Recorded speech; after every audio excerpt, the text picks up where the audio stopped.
That night started like any other. My stepmom, Linda, called me down for dinner with an unusually warm smile. She said she'd made my favorite pasta. It felt strange because she never cooked for me, but I didn't want to seem ungrateful. The smell filled the kitchen, creamy and rich, and for a moment I almost forgot how tense things had been between us. When she placed the plate in front of me, I noticed her eyes. They didn't look loving. They looked expectant, like she was waiting for something to happen. She sat across from me, not touching her own food, just watching. My gut twisted. I picked up my fork but paused. She asked, "What's wrong?"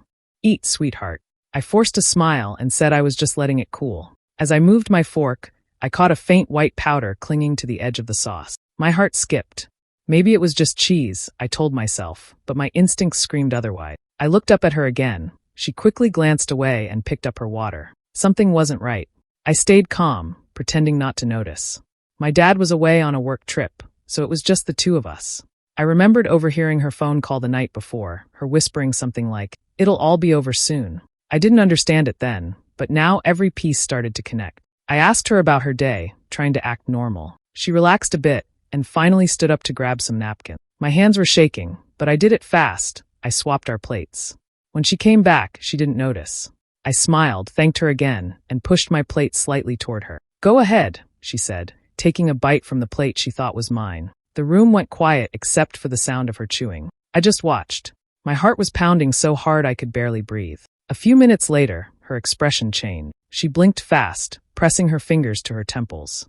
"Are you okay?" I asked softly. She mumbled something I couldn't understand. Then she looked at me, confused and pale. What's happening?" I leaned forward, keeping my voice calm. "I don't know, Linda. Maybe something in the food." Her fork slipped from her hand and clattered onto the table. She stumbled toward the sink, coughing. I didn't move. I couldn't. I just sat there, staring at the woman who had been smiling at me moments ago. She turned, fear in her eyes. "What did you do?" I looked at her quietly and said, "I think you should ask yourself that." The silence that followed was the loudest sound I'd ever heard. I didn't feel proud or angry, just cold. She tried to hurt me, and all I did was let her taste her own plan. That night, I realized something about people. Sometimes the ones who act like family are the ones who wish you harm the most. When my dad, Robert Miller, told me he was getting remarried, I tried to be happy for him. He had been lonely since Mom passed away, and I wanted him to smile again. When I met Linda for the first time, she seemed perfect. She had soft curls, a warm voice, and the kind of charm that made everyone around her feel comfortable. My dad looked at her like she had brought light back into his life. I wanted to believe she'd do the same for me. At first, everything felt normal. She brought flowers into the house, rearranged the furniture, and cooked big family dinners. She'd call me sweetheart in front of Dad, ask about school, and tell neighbors how proud she was to have a wonderful stepdaughter. People thought we were a picture-perfect family, but behind closed doors, things were different. When Dad wasn't home, Linda barely spoke to me. Her smile faded, replaced by cold, watchful eyes. She'd sigh when I walked into the room, like I was some unwanted reminder. I tried to ignore it at first, thinking maybe we just needed time to get used to each other. I offered to help around the house, even baked cookies one afternoon, hoping she'd join me. She did, but only to criticize how I was doing everything wrong. She'd correct the smallest things, the way I folded towels, the way I spoke to my dad, even how I set the table. Her words were polite, but her tone wasn't. "Your mom must have spoiled you," she once said quietly while drying dishes. It stung more than I expected. She never mentioned my mom directly again, but I could feel her dislike whenever Dad brought her up. Dad didn't notice. To him, Linda was everything he had wished for, caring, supportive, gentle. She treated him like gold, laughed at his jokes, and always made him feel appreciated. I saw how happy he was, so I kept my mouth shut. I didn't want to ruin that for him. But the longer we lived together, the more obvious her resentment became. If Dad hugged me or praised me for something, I'd catch Linda looking at me with that tight, fake smile. She'd quickly change the subject or find a way to make me feel small. "You're growing up so fast," she'd say, her voice sweet but her eyes sharp. Sometimes I caught her staring at my mom's pictures, the ones Dad refused to take down. She'd dust them slowly, her expression unreadable. I could tell she hated that Mom's memory still lived in the house, still lived through me. I wanted to talk to Dad about it, but he was always busy or away for work. And even if I did tell him, what could I say? That the woman he loved couldn't stand me? So I kept pretending. Every smile at the dinner table, every good night, was just another way to keep peace. I didn't know then how deep her resentment really ran, or how far she'd go to make sure I was out of the picture. When my dad got promoted, he started traveling more often. He was excited about it, and I tried to be happy for him, but deep down I knew what it meant. I'd be alone with Linda most of the time. Without Dad around, she didn't bother pretending anymore. The sweet smiles and kind words disappeared the moment his car left the driveway. She began taking control of everything. My room, my clothes, even what I ate. She acted like the house was hers alone, and I was just a guest overstaying my welcome. She stopped washing my clothes by mistake, threw away my things claiming they were old or taking up space, and moved my mom's pictures into storage without asking. When I tried to take them back out, she told me coldly, "It's time to let go of the past." Whenever Dad called, she made sure to sit close and say things like, "Ava's been a little distant lately," or, "I think she's struggling to adjust." I could hear the fake concern in her voice. She wanted him to think I was ungrateful. It worked. He started asking if everything was okay between us, and I'd always say yes because I didn't want to cause problems. At school, I started noticing small things too. My teachers mentioned missed forms I never saw. My favorite necklace vanished. She even told our neighbors I was moody and disrespectful, just to build a story that made me look bad. It hurt, but I told myself I could handle it. I tried to stay out of her way, keep my head down, and wait for Dad to come home. But then one night, everything changed. I had come downstairs to get a glass of water. The house was dark except for the faint light coming from the kitchen. I heard Linda's voice, low and serious. At first, I thought she was talking to Dad, but the tone was too sharp. I stayed by the doorway, hidden, and listened. "She won't be a problem for long," she whispered. I froze. My heart started racing. I didn't hear the rest because my hands were trembling too hard to stay still. I quietly walked back upstairs and locked my door. I couldn't sleep that night. Her words kept replaying in my head, and every time I tried to convince myself I misheard, her voice came back clearer. The next morning, she acted completely normal. She made pancakes, smiled, and asked how I slept. I just stared at her, wondering what she had meant. That fake kindness felt heavier now, like poison covered in sugar. I started watching her closely after that. I noticed how she kept certain bottles hidden in a drawer, how she locked her bedroom door even during the day, and how she always smiled a little too wide when Dad mentioned his next trip. That was when I realized it. She didn't just dislike me. She wanted me gone. And the worst part was, I had no idea how far she'd go to make that happen. That evening started off quietly, almost too quietly. Linda had been in a good mood all day, humming while cleaning, even complimenting me on how I folded the laundry. That alone made me suspicious. She wasn't the type to compliment me on anything. Then, just before dinner, she called me downstairs with a bright tone I hadn't heard in months. "I made your favorite tonight," she said as I walked into the kitchen. The smell of creamy pasta filled the air. It was the same dish my mom used to make, which made my chest tighten. Linda never cooked for me, not once. She usually just told me to make something myself or ordered food. So her sudden effort felt strange, like something she was forcing. She set the table beautifully, candles, napkins folded neatly, everything placed perfectly. She looked proud of herself, and for a moment, I wondered if maybe she was trying to make peace. I wanted to believe that. I really did. She brought over 2 plates, both steaming and covered in sauce. Then she poured 2 glasses of juice. Mine had a faint fizz on top, which I thought was odd. She smiled at me warmly and said, "You've been so good lately, Ava. I thought we should have a nice dinner together." I thanked her, trying to sound natural, but something in my gut twisted. She sat across from me, watching closely as I picked up my fork. Her eyes didn't blink. It felt like she was studying me, waiting for something. When she turned her back for a second to grab a spoon, I looked down at my drink. The juice was a little cloudy, like something hadn't mixed properly. I leaned closer and saw a faint powder swirling near the bottom, slowly dissolving. My stomach dropped. My hands went cold. I didn't know what to do. I couldn't call anyone, couldn't leave without raising suspicion. I needed to stay calm. I placed my fork down and tried to smile when she turned back around. "Everything okay?" she asked sweetly. "Yeah," I said, forcing a grin. "It looks amazing." She sat down again, still watching me. I pretended to take a sip, but didn't actually drink. Every second felt longer than the last. She started talking about Dad, how proud he'd be if he saw us getting along. Her voice was smooth, but it didn't feel real. Inside, I was panicking, wondering what she had mixed into my drink. Sleep medicine? Something worse? I couldn't show fear. So I nodded and laughed at her small jokes, waiting for a moment to think. Then I remembered something my mom used to say. Evil always exposes itself if you're patient enough. I held on to that thought like a lifeline. When Linda got up again to check the oven, I glanced at her plate. Same food, same drink. That's when an idea quietly formed in my head. I didn't act yet, not then, but in that moment I knew one thing for sure. Something was terribly wrong, and I needed to stay one step ahead.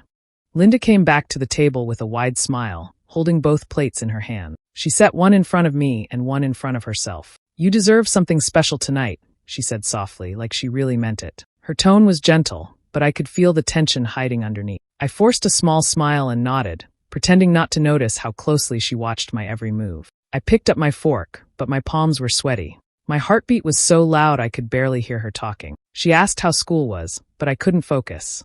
All I could think about was that cloudy drink and the powder I'd seen earlier. My mind was racing, trying to figure out what to do next. Then she looked away for a moment to grab the napkins she had forgotten on the counter. That was when my chance came. I bent down, pretending to tie my shoelace under the table, and with one quick move, I switched our plates.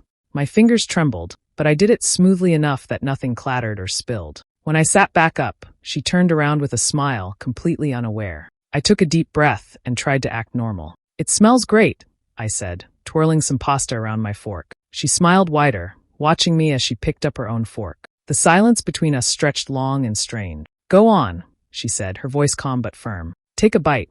I nodded and lifted my fork to my mouth, but only pretended to eat. I let the pasta fall back onto the plate, keeping my eyes on her. Then, to my surprise, she took a bite from her plate, the one that used to be mine. The moment her fork hit her tongue, something inside me froze. I waited, unsure of what would happen. She chewed slowly, watching me, maybe waiting for me to do the same. I gave her a faint smile and said, "You should eat too. You worked hard on it." She nodded, trying to keep her usual confidence, but I noticed the first small flicker of discomfort cross her face. She wiped her lips with the napkin and reached for her water. Her hand shook slightly, though she tried to hide it. A few more seconds passed. The air in the room felt heavy, like the walls were holding their breath with me. I sat there, pretending to eat, while she pushed her plate slightly away. Her eyes darted to mine, confusion beginning to show. "What's wrong?" I asked softly, tilting my head. She blinked, her voice uneven. "Nothing, maybe it's just the sauce.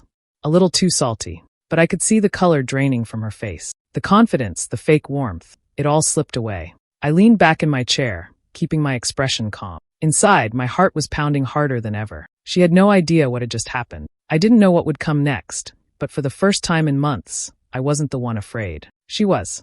It only took a few minutes before Linda's expression started to change. She tried to keep talking, pretending everything was normal, but her voice cracked in the middle of a sentence. Her hand went to her stomach, and she winced slightly. I didn't move. I just watched her, pretending to be confused. She took another sip of water and blinked fast, like she was trying to steady herself. Her breathing became uneven. The color in her face drained away until she looked almost gray. I could hear her mumbling something under her breath, words I couldn't fully catch.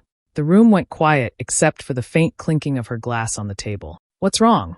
I asked, my voice calm. I don't know," she stammered, pressing her hand harder against her stomach. "Something's wrong. I feel dizzy." She stood up too quickly, the chair scraping loudly against the floor. She stumbled a little, grabbing the edge of the table to steady herself. Her eyes darted toward me like she was searching for answers, but I just sat there. The panic started to show on her face. She moved toward the sink, muttering, "What's happening to me?"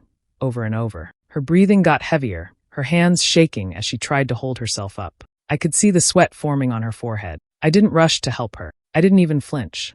I stayed still, watching quietly, letting every second pass. My heart was pounding, but not out of fear. It was something else. A strange calm washed over me as I realized what was happening. Linda turned toward me, her eyes wide, confusion and fear mixing in her face. "Ava, what did you do?" Her voice cracked when she said my name. For a moment, I saw the mask fall completely. The confident, controlling woman who ran the house now looked small and weak. I slowly stood up, pushing my chair back. The sound echoed in the quiet kitchen. I took a step toward her and said softly, "You tell me you made it." Her mouth opened, but no words came out. She looked down at the food, then back at me, realization spreading across her face. She understood now. She'd eaten what she meant for me. She leaned against the counter, breathing heavily, still trying to make sense of it. I didn't say anything else. There was nothing more to say. For the first time, she didn't have control. She couldn't twist my words or make me feel small. She couldn't hide behind fake kindness. All she had left was the truth, and it was finally staring her in the face. I walked past her, steady and silent. I didn't look back. I just went upstairs, leaving her there with her own actions. In that moment, I didn't feel angry or proud, just empty. But deep inside, I knew one thing for sure. She would never see me as weak again. Dad came home late that night, tired from his trip, carrying his suitcase and talking on the phone. He didn't expect to walk into chaos. The first thing he saw was Linda sitting on the couch, pale and shaking. Her hair was messy, and her eyes were red from crying. The food on the table was still there, half-eaten, the whole house filled with the faint smell of the dinner she'd made. "Ava," he called out, dropping his bag. "What's going on?" Before I could answer, Linda started sobbing loudly. "Robert, she tried to poison me," she cried, pointing straight at me. "She switched the plates. She tried to kill me." I just stood there calm. My hands were steady, even though my heart was racing. I'd already expected this. She was good at playing the victim, she'd always been. Dad rushed to her side, confused, trying to make sense of what she was saying. "Poison you? What are you talking about?" he asked, looking from her to me. Linda grabbed his arm, her voice shaky but dramatic. "I was trying to do something nice. I cooked dinner for us, and she must have put something in it. I could have died." Dad looked at me, searching for answers. "Ava," he said quietly. I took a deep breath and told him everything, slowly, clearly, without emotion. I told him about the phone call I overheard, about how she'd been acting when he was away, how she'd been spreading lies, and how I saw her pour powder into my drink. I explained how I only switched the plates after realizing what she'd done. Linda interrupted me, yelling, "She's lying," but her voice cracked and she couldn't hold his gaze. Dad didn't speak right away. He looked between us, his face pale, eyes wide, like he didn't know who to believe. I didn't blame him. It was a lot to take in. Then I said quietly, "If you don't believe me, check her purse." He frowned. "Why?" "Because that's where she hides the bottle," I said. "The same one she used tonight." He hesitated, then turned toward her bag sitting by the counter. Linda stood up quickly. "Don't touch that," she shouted, but it was too late. He opened it and started looking through. A few seconds later, he pulled out a small brown bottle, the kind used for prescription pills. The label was half torn, but the words were clear enough: sleeping medication. "Take one before bed." The bottle was almost empty. Dad just stared at it, his hand shaking slightly. "Linda," he said softly, "what is this?" She tried to talk, but her voice broke into sobs. I didn't mean to hurt her. I just wanted her to respect me. He stepped back, speechless. For a long time, no one said a word. The truth hung in the air, heavy and cold. I didn't need to explain anything more. Everything was already out there. The lies, the danger, and the betrayal. Dad finally saw her for who she really was. After Dad found the bottle, everything moved fast. He didn't say much that night, just told Linda to sit down and wait while he called the police. She begged him not to, crying and swearing that it was all a misunderstanding, but he didn't listen. For the first time, his voice was cold. I could tell his trust had already broken. When the police arrived, Linda tried to keep up her act. She told them she had been poisoned, that I was lying to cover myself. But when they asked to test the food, her drink, and the bottle from her purse, her confidence started to fade. They collected everything carefully and took her statement while I gave mine. I told them the same story I had told Dad, how she poured something into my drink, how I switched the plates, and what happened after. A few days later, the test results came back. The powder was confirmed to be a high-dose sleep medication, strong enough to knock someone out for hours, maybe even cause serious harm if mixed with food. When the officer told Dad, he just sat there silently, his face pale. He didn't look angry. He just looked broken. Linda couldn't keep up the lies anymore. When they questioned her again, she finally broke down. She confessed through tears, saying she never meant to kill me. She just wanted me out of the way. She said she was tired of living in my mom's shadow, tired of my dad comparing us without realizing. She blamed jealousy, saying Dad always loved me more, that he would never see her as enough while I was around. Hearing her say that didn't even make me angry. It just made me realize how deep her bitterness had gone. All those fake smiles, all that pretending, it had all been covering something ugly and twisted inside her. Dad was devastated. He couldn't believe the woman he had trusted had done something so cruel, not just to me, but to our family. He didn't raise his voice, didn't argue. The next morning, he packed a small bag for her and called her lawyer. Within a week, he filed for divorce. Linda moved out quietly, escorted by an officer. She didn't look at me as she left. Maybe she couldn't. Dad didn't say anything either, just stood by the doorway watching her go. The silence between us felt heavy, but it was the kind that didn't need words. That night, I found him sitting alone in the living room. His eyes were red, and his hands were shaking as he held an old photo of Mom. I sat beside him without saying anything. He finally whispered, "I should have protected you." I didn't blame him. I just leaned on his shoulder, and for the first time in months, the house felt safe again, quiet, but safe. Linda's lies were gone, and the truth had finally set both of us free. The weeks after Linda left were quiet, but not in a peaceful way. The house felt cold, like something heavy was still hanging in the air. Every corner reminded me of what had happened. The kitchen where she smiled while trying to hurt me, the living room where my dad stood in shock, the table where I almost took that first bite. It was like the whole house carried the memory of that night. Dad tried his best to make things normal again. He cooked breakfast, asked how school was, even bought me a new phone, thinking maybe it would make me smile. But I couldn't. Every time he looked at me with guilt in his eyes, I saw the same question forming in my head. How did he not see it? How could he live beside her, trust her, and never notice what she was doing to me? I wanted to forgive him, but it wasn't that simple. I knew he didn't mean for any of this to happen, yet part of me still felt abandoned. All those times I tried to tell him she wasn't who she seemed, he brushed it off, told me to give her time. And giving her time nearly cost me everything. Nights were the hardest.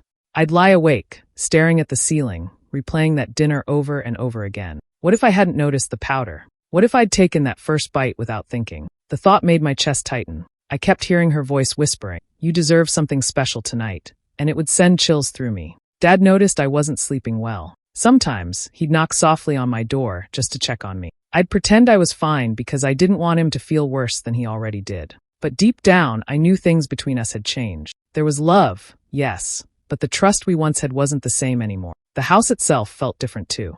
It used to be full of warmth, music, laughter, the smell of Dad's coffee in the morning. Now it felt empty. Even the light coming through the windows looked dimmer. It wasn't just the absence of Linda. It was the loss of what we both believed was real. Sometimes I'd find Dad sitting in the living room, staring into nothing, like he was trapped in his own guilt. I wanted to tell him I didn't hate him, but the words wouldn't come out. We both carried our pain in silence. As days passed, I started to spend more time outside, walking, reading at the park, just trying to breathe without feeling the walls closing in. The house no longer felt like home. It felt like a reminder. Even though the danger was gone, the fear still lingered. I didn't know how to move on yet, but I knew one thing for sure. I would never let myself ignore my instincts again. They had saved my life once, and I wasn't going to forget that. A year later, I was in a new place, far from that house and everything that happened in it. College life kept me busy, and for the first time in a long while, I felt free.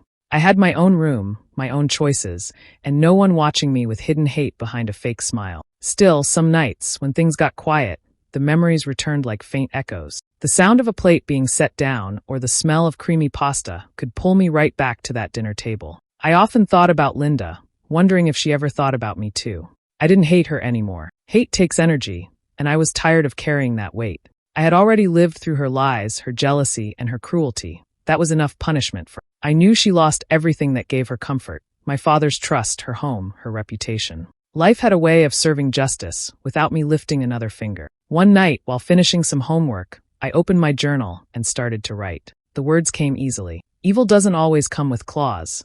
Sometimes it wears your mother's perfume. That line stayed with me. It was the truth I had learned the hardest way. The people who mean you harm don't always shout or show their intentions. Sometimes they smile, hug you, and tell you they love you while planning your fall. I didn't write about the pain anymore. I wrote about growth, about how something dark can still lead you toward your own light. I didn't take joy in what happened to her. I took strength in surviving it. What she meant to destroy in me only made me stronger, sharper, and more careful about who I trust. My father and I still spoke, though not as often as before. There were still wounds that needed time, but there was understanding too. He had learned his lesson, and so had I. Sometimes when he called, his voice carried a quiet sadness. I knew he blamed himself, but I always reminded him that we both made it through, and that was enough. Every now and then I sit down to eat, and I remember that night, the plate, the powder, the moment I switched our meal. Not with fear anymore, but with pride. It reminds me that strength doesn't always come from fighting back. Sometimes it comes from staying calm, thinking fast, and standing your ground when everything inside you wants to break. That night changed me forever. It taught me that peace isn't found in revenge. It's found in knowing you survived what was meant to destroy you. Linda lost her comfort. I found my peace. And every time I take that first bite of any meal, I do it as someone who took her power back and never gave it away again.